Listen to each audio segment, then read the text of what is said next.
नमस्कार। SBT news में आपका स्वागत है। पेशा 16 जून 2026 मंगलवार शाम 7:15 बजे राजस्थान की बड़ी खबरें।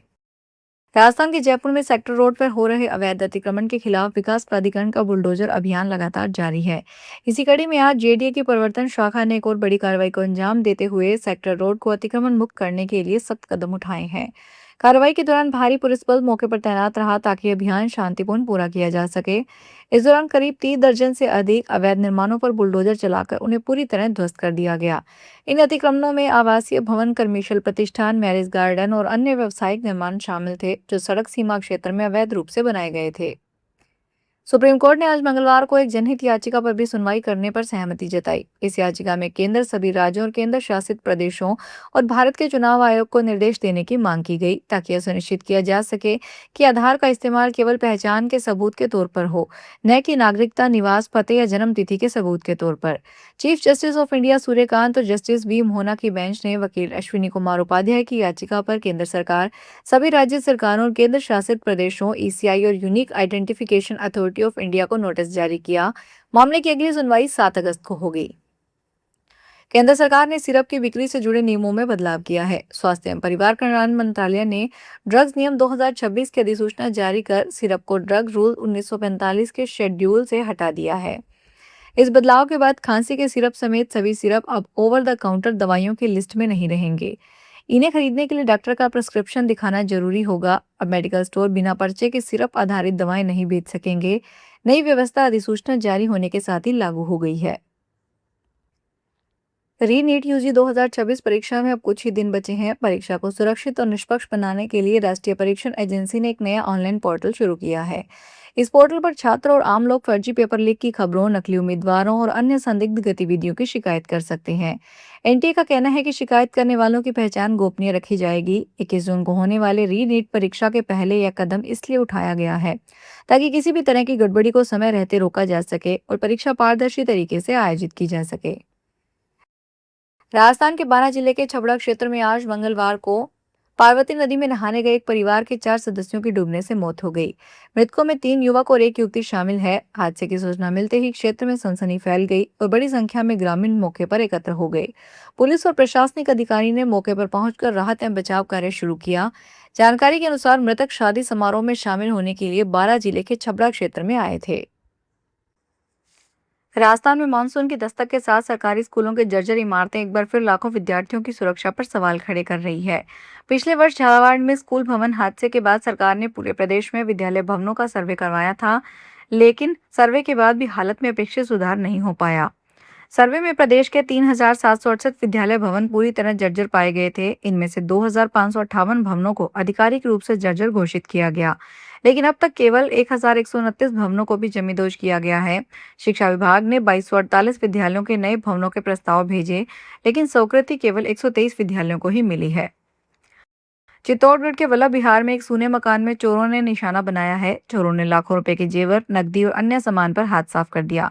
परिवार गर्मी की छुट्टियां मनाने महाराष्ट्र गया हुआ था। पड़ोसी ने फोन पर मकान मालिक को चोरी होने की सूचना दी। इस पर मकान मालिक ने शिवलोक कॉलोनी संगम मार्ग पर रहने वाले अपने छोटे भाई विद्यासागर व्यास को सूचना दी।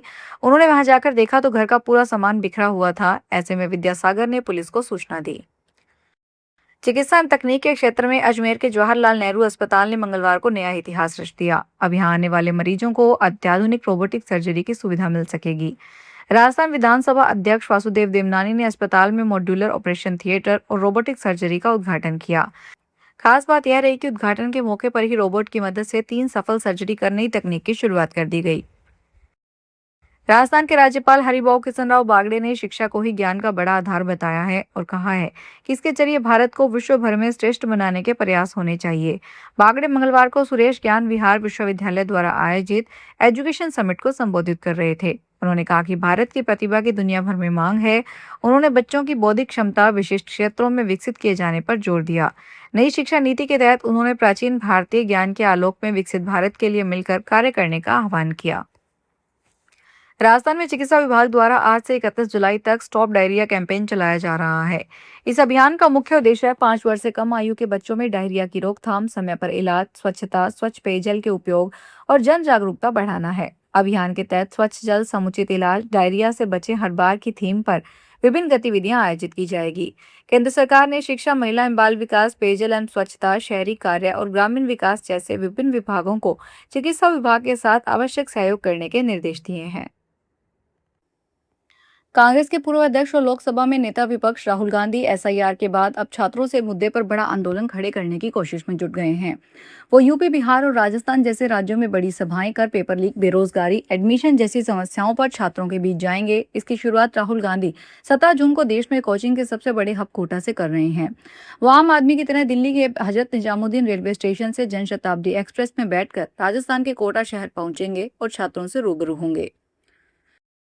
नूंह जिले से करोड़ों रुपए की सुपारी लेकर गायब हुए कंटेनर ड्राइवर के मामले में पुलिस ने 16 घंटे के भीतर राजस्थान के चौपान क्षेत्र में खाली कंटेनर बरामद कर लिया है। हालांकि कंटेनर में भरी करीब 2,13,51,750 रुपए मूल्य की सुपारी का अभी तक कोई सुराग नहीं मिल पाया है। Big stock logistic private limited के ट्रैफिक इंचार्ज विनोद जोशी ने जयसिंहपुर चौकी में शिकायत दर्ज करवाई थी। उन्होंने बताया कि कर्नाटक के सिमोगा सिरसी क्षेत्र में डीएस ग्रुप नोएडा के लिए सुपारी से भरा एक कंटेनर रवाना किया गया था। सोशल मीडिया पर वायरल होने की चाहत कभी कभी इतना खतरनाक हो सकती है कि सैकड़ों लोगों की जान जोखिम में पड़ जाए। पानीपत में एक ऐसा ही मामला सामने आया है, जहां कुछ युवकों ने रील बनाने के लिए जीटी रोड के एलिवेटेड ओवरब्रिज से 10-10 रुपए के नोट उड़ाकर चलते ट्रैफिक के बीच अफरा तफरी मचा दी। रील बनाने के दौरान उन्होंने पुल की रेलिंग के पास खड़े होकर नीचे जीटी रोड पर नोट फेंकने शुरू कर दिए। जैसे ही नोट नीचे गिरे, राहगीर, बाइक सवार और ऑटो चालक उन्हें उठाने के लिए सड़क की ओर दौड़ पड़े। मामले में सुरक्षा शाखा के कर्मचारी के बयान पर अज्ञात के खिलाफ केस दर्ज कर लिया गया है। 17 जून को राहुल गांधी कोटा में नीट पेपर लीक, बेरोजगारी जैसे मुद्दों पर स्टूडेंट और युवाओं से संवाद करेंगे। इसे लेकर कांग्रेस कार्यकर्ता तैयारियों में जुट गए हैं। मंगलवार को कांग्रेस प्रदेशाध्यक्ष गोविंद सिंह डोटासरा कोटा पहुंचे। यहां जब उन्होंने सवाल किया कि भाजपा नेता कह रहे हैं कि कांग्रेस समय में पेपर लीक हुए, तब राहुल गांधी चुप क्यों थे। इस पर गोविंद सिंह डोटासरा ने कहा कि हमारे समय में पेपर लीक तो हुआ, हमने तो बड़ा कानून बनाया, उम्र कैद का कानून बना लिया। बाबूलाल कटारा जो है वह हमारी सरकार के समय अंदर गया है, इसमें बीजेपी की कोई मेहरबानी नहीं है। बीजेपी के लोग फालतू की बातें करते हैं, जुबानी जमा खर्च है, इसके अलावा उनके पास कोई काम नहीं है। डोटासरा ने कहा कि पूरे देश के अंदर राहुल गांधी युवाओं और छात्रों की समस्याएं सुनेंगे। इसके बाद लोकसभा और राज्यसभा में इन्हें रखा जाएगा। सोनीपत में मुख्यमंत्री उड़नदस्ता ने बड़ी कार्रवाई करते हुए कामी रोड पर स्थित एक पोल्ट्री फार्म से 1 करोड़ रुपए से अधिक मूल्य की विदेशी शराब बरामद की। टीम ने गुप्त सूचना के आधार पर छापेमारी कर 393 पेटियों में रखी 3,576 बोतलें जब्त की। शराब बिना वैध परमिट और दस्तावेजों के गोदाम में छिपाकर रखी गई थी। मामले में टैक्स और कस्टम ड्यूटी चोरी की आशंका जताई जा रही है। फिलहाल इस बुलेटिन में इतना ही, फिर हाजिर होंगे बड़ी खबरों के साथ।